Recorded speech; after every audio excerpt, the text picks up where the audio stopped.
Hi everybody, welcome back to the channel, and I just wanted to cover off an unbagging for Velikiye Luki, the Stalingrad of the North, November 1942 to February 1943, from Legion Wargames, game design by Michael Taylor. This is the first, I believe, in their mini game series. Comes in a bag. I've got it out just for ease of showing you on the video what contents etc you get. I've seen a couple of videos of this, one from Wayne Hansen, and very good videos they are, as always, thank you. But I thought I'd share my own unbagging of this game, and it looks a lovely traditional little hex encounter war game of an interesting part of World War II. My understanding of the history is this was very much a fought over city defending key German supply lines between Leningrad and southern parts of Russia. So let's show you exactly what you get. So first of all, as you can see, you get this nice just cover sheet, but beautiful artwork, photograph, very nice. Really sets the scene of what you're going to be playing here, so I really like that. That's really nice. Let's keep that there. The rule book, I had a little look through, I must admit, through this. Really like the way it's written and set out. You get a nice bit of snapshot of history. The booklet itself only runs to, let's just get that on here, 7/8 pages. You've got the usual kind of game components, a little bit of setting it up, stacking, zone of controls, sequence of play, movement, combat, and then you get into supply, replacement, reinforcement, fortifications, victory conditions, and some optional rules just to add a bit more chrome historical flavour. And then the back 2 pages, you've got the setup with the reinforcements when they come at different times in the game, and then on the back just a combat results table and a little map. So when you strip out those elements, you're probably talking about 6 pages of rules. So a really simple rule set, full colour, nice good quality card paper, good quality paper stock should I say, not card.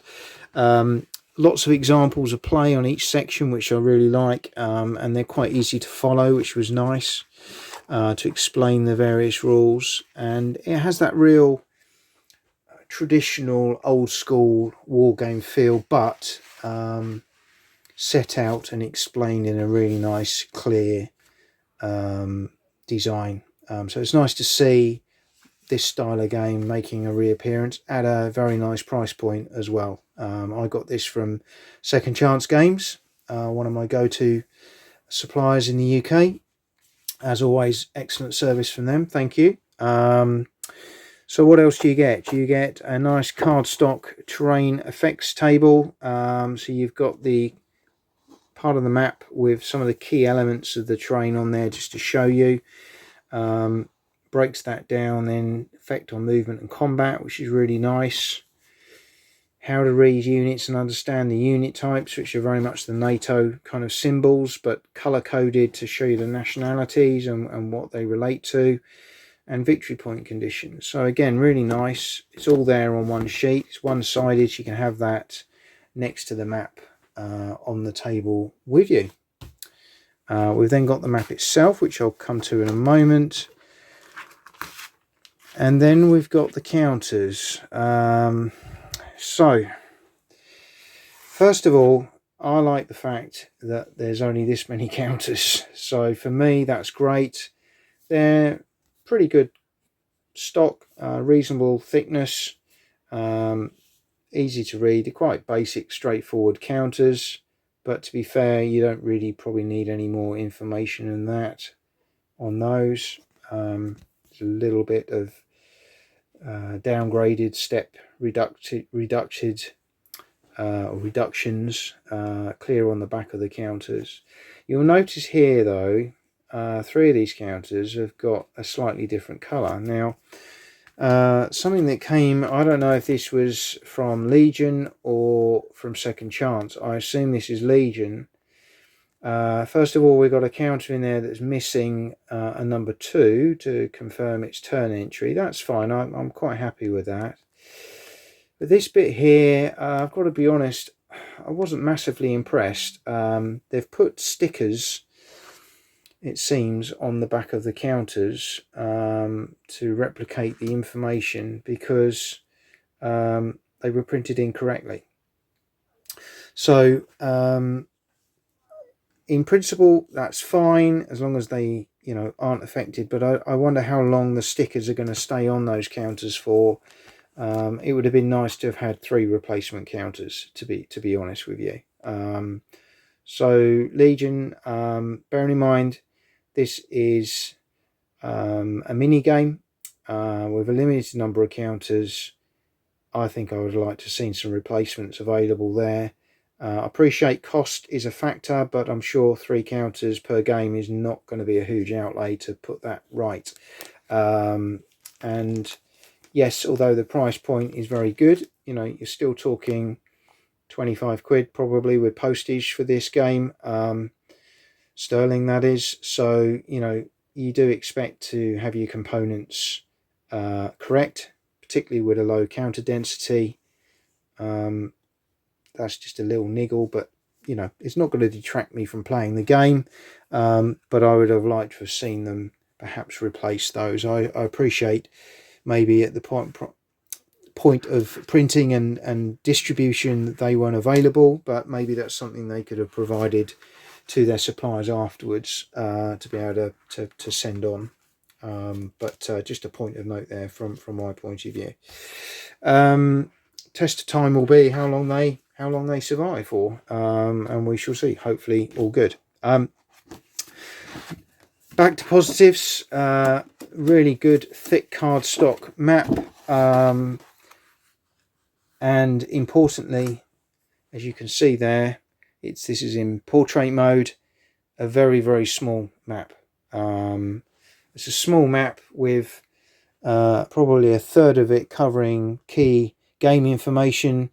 You've got the turn track here with the dates and reinforcement schedules, the losses track, eliminated units boxes, and another combat results table. So a lot of what you need for the game will be in play on the map as you're going. And as you can see there, the map itself is very, very small. You've got German and Russian sort of entry hexes on the side here. So you take that out of the way, the area you're actually playing over is very small, but there is a lot of terrain. As you can see there on this map, there's a lot going on, and I dare say that will have some impact on movement. I'm just going to show you a little bit of some of the areas. You've got railway lines here, lots of wooded areas, rivers, towns, obviously the key city itself, which is fortified. But I like this game, and I like the small footprint of it, and I like the fact the map is small. This is a game you could take away on holiday, or if you're stuck in a hotel somewhere overnight, roll it out on your table and have a game, and you could play this solo very easily, or likewise if you're with a mate or a partner and you want to get the game out, have a game. This would fill a couple of hours quite easily, I'm sure, with an outcome and a result. So I think it's a really nice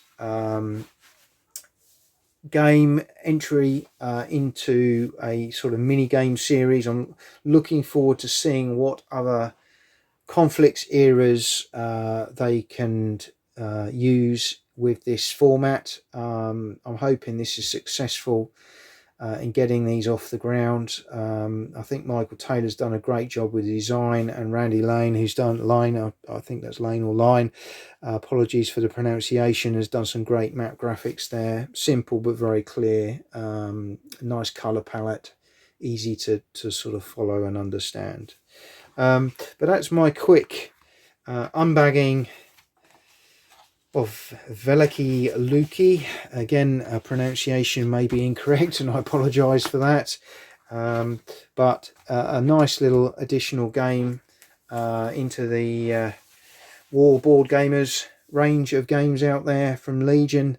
As I say, I think overall a really nice game with some great components and some very straightforward mechanics. Looking forward to getting it on the table. Hope you've enjoyed this video and look forward to seeing you all again very, very soon.